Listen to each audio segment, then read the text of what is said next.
The flashing blue and red lights sliced through the darkness, washing over a lonely stretch of highway in rural Georgia.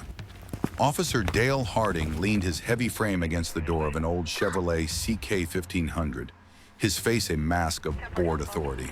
He peered inside at the driver, a black man whose calm expression immediately set Harding on edge. Great, Harding thought. Another one who thinks he can stare me down. License and registration, Harding barked, his voice sharp. The old man, Jeremiah Sutton, moved with a deliberate slowness that felt like defiance. Right here, officer, he replied, his voice a low, steady rumble. From the passenger side of the cruiser, Officer Kyle Nash shifted his weight, his hand hovering near his pistol.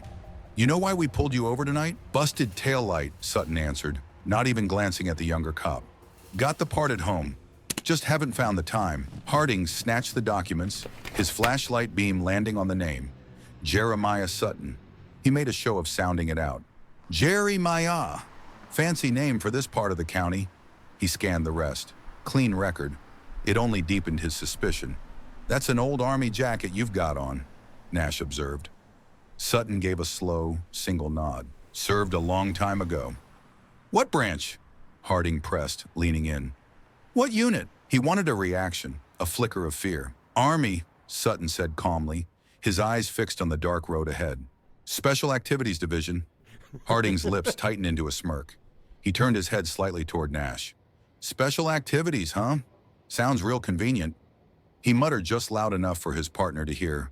Probably mopping floors. He then shoved the documents at Nash and nodded toward the glove box. Go ahead and pop that open for us. Sutton didn't move for a second. Are you looking for something specific? It's a routine search, Harding lied, his voice dripping with condescension. Standard procedure when we stop. Your kind of vehicle. Sutton's gaze finally flickered to him, holding it for a beat. There's a sidearm in there, he stated, his voice flat. A Colt M119 Malevin. It's registered. A jolt of triumph shot through Harding. He had him. And you failed to declare that to us? You didn't ask, Sutton replied. That was it. The calm, precise answer pushed Harding over the edge. He yanked the truck door open. Out! Hands where I can see them! Get out of the truck now! Jeremiah Sutton stepped out, his movements fluid, his hands held open. The quiet control he possessed infuriated Harding even more. The weapon is legal, Sutton stated. I've had it since 1979. It isn't loaded. But they weren't listening. Nash was already pulling out the heavy steel frame pistol. You got a permit for this? He barked. Yes, Sutton replied, his eyes locked on Harding. Back pocket. Harding grinned, savoring the power. Is that so? He grabbed Sutton by the shoulder, spun him roughly, and slammed him against the cold metal of the truck. Hands on the hood. Now. Sutton complied without a word. Nash fumbled in his back pocket and pulled out a worn leather wallet. He found the permit. His face fell. Dale, Nash hesitated. It's valid. State and federal, it's all here. Harding snatched the permit, glanced at it with contempt, and shoved it back at his partner. I don't care if it's signed by the damn president. Something about this stinks. He pulled out his handcuffs. You're taking a ride. The cuffs clicked shut, cold and final. As they marched him to the cruiser, Sutton spoke quietly, almost to himself. You know, in '87, we pulled 9 civilians from a schoolhouse in El Salvador. Never even made the papers. Harding let out a cruel laugh. Yeah? And I used to pitch for the Braves. Shut your mouth and get in the car. He shoved Sutton into the back seat, the door slamming shut. At the station, Harding typed his report with smug satisfaction. Nash watched the old man in the holding cell. Hasn't moved an inch, Nash muttered. Just sits there. Kinda creepy. He's a nobody, Kyle, Harding said, not looking up. An old man with a chip on his shoulder and a gun he shouldn't have. We did our job. Inside the cell, Jeremiah Sutton sat on the cold steel bench, watching the large clock on the wall. He wasn't counting with anxiety. He was counting with purpose. Deputy Lena Wallace approached from the front desk, a frown on her face. You two ran a full ID on him, right? Before you put him in a cell? We're getting to it, Harding waved her off. You're supposed to do that first, Dale, she pressed, her voice firm. That's protocol. What if he has a condition? What if his story checks out? He said he was Special Activities, Nash chuckled. Claimed he has clearance. If he's telling the truth, We'll find out when we run his prints. But the truth was already in motion. The moment Harding had hit enter on Jeremiah Sutton's name, a silent flag had been tripped on a server farm hundreds of miles away, buried deep in a secure federal facility. A single encrypted packet of data was now silently racing toward them. Think he's one of those vets who's lost his marbles? Nash smirked. The kind who thinks they were a secret agent? You'd be surprised what people will say to get out of a jam. Harding scoffed. From inside the cell, Sutton's voice cut through the room, soft but firm. You boys ever been in a firefight? They all looked up. Harding walked to the reinforced glass. What did you say? I asked, Sutton repeated, his eyes locking onto Harding's. If you've ever had to decide who lives and who dies, while a sniper has his crosshairs on a mother holding her child, Harding let out a short, harsh laugh. Oh, here we go. Story time. I remember her eyes, Sutton continued, his voice dropping lower, pulling all the air from the room. She didn't speak a word of English, but I knew exactly what she was begging for. And I took the shot, not proud of it, but I did my duty. Silence. Even Nash stopped smiling. Believe me or don't, Sutton added, but if you think I'm just some old man with a story, you're not paying attention. Harding stared, then turned away. He's messing with us. Don't fall for it. But as he turned back to his computer, a sharp icon blinked to life on the screen. It wasn't the usual blue or yellow flag for a local warrant. It was a single stark red icon, pulsating next to the name Sutton Jeremiah. Before Harding could even point it out, the phone on the back wall rang. It was line 5, the direct outside line that never ever rang. Wallace looked up. Harding hesitated, then snatched the receiver. Sheriff's office. The voice on the other end was cold steel. You have Jeremiah Sutton in custody. It was not a question. Yeah. Who is this? This is Agent Sterling. We are 7 minutes out. Do not move him. Do not question him. And under no circumstances are you to speak to him again. Is that understood? Harding's mouth went dry. Wait, what is this about?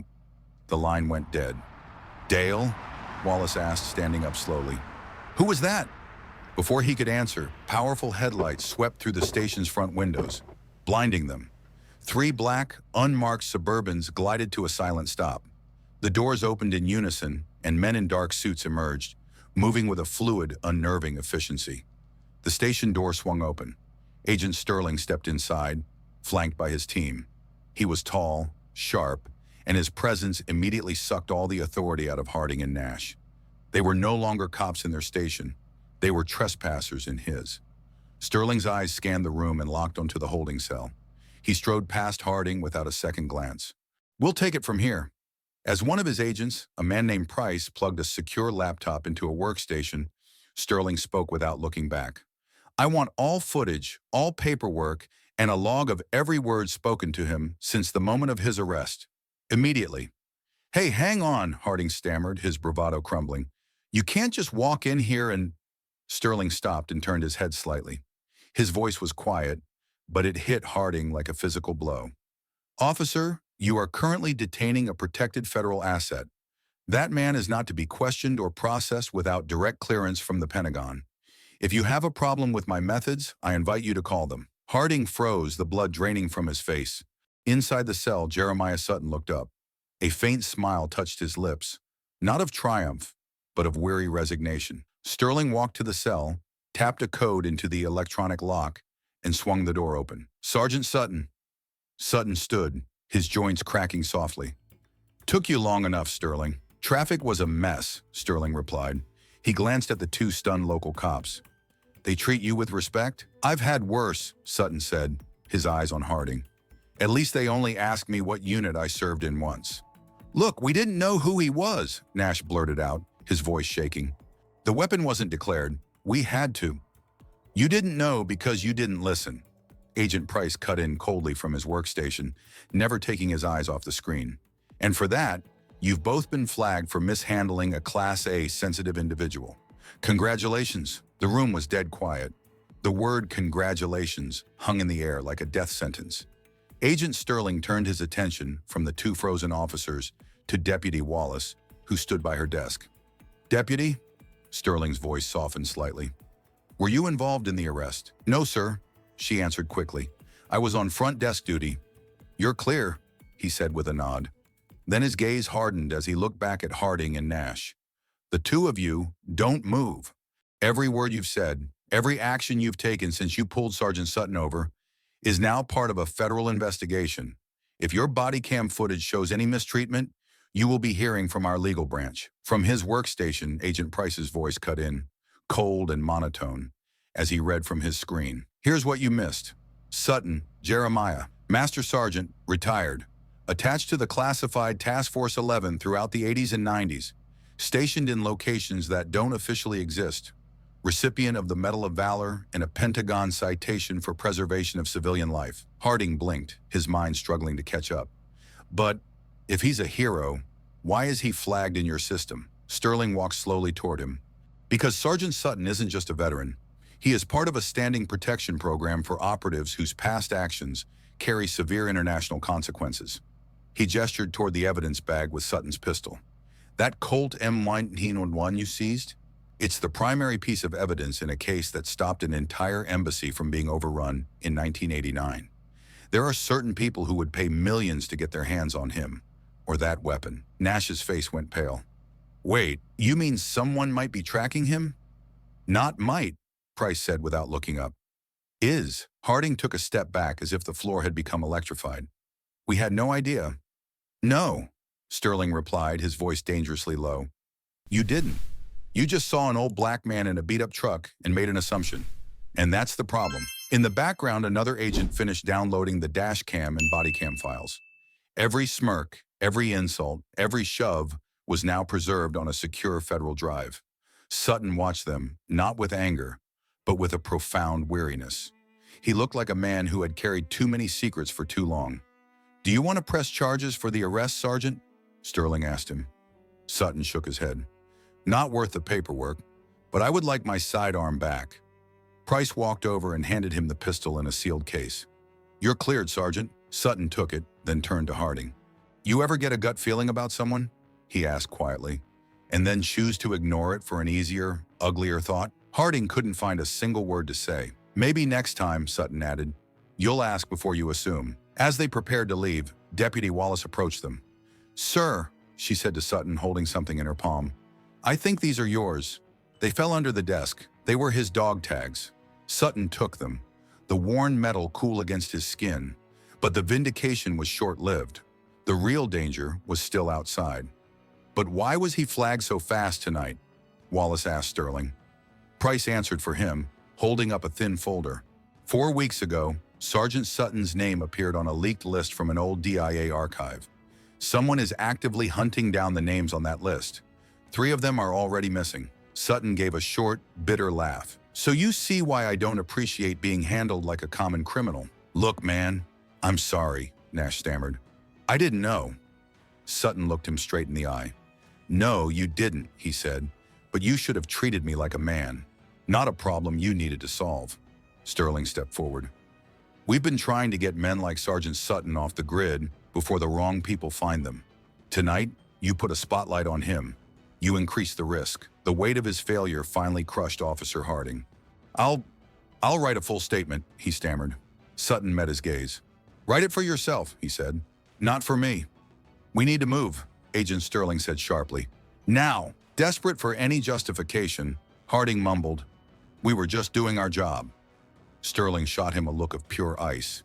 "You were making a judgment." He took a step closer. "You want to know why we never lost track of him? Because the last time Sergeant Sutton was activated, it was for a mission that was supposed to happen on American soil. If that had gone live, you'd be speaking his name with a hell of a lot more respect." "We have copies of everything," Agent Price announced from his workstation. "Dash cam, body cam, audio. It's all logged." Are we being investigated?" Nash asked, his voice cracking.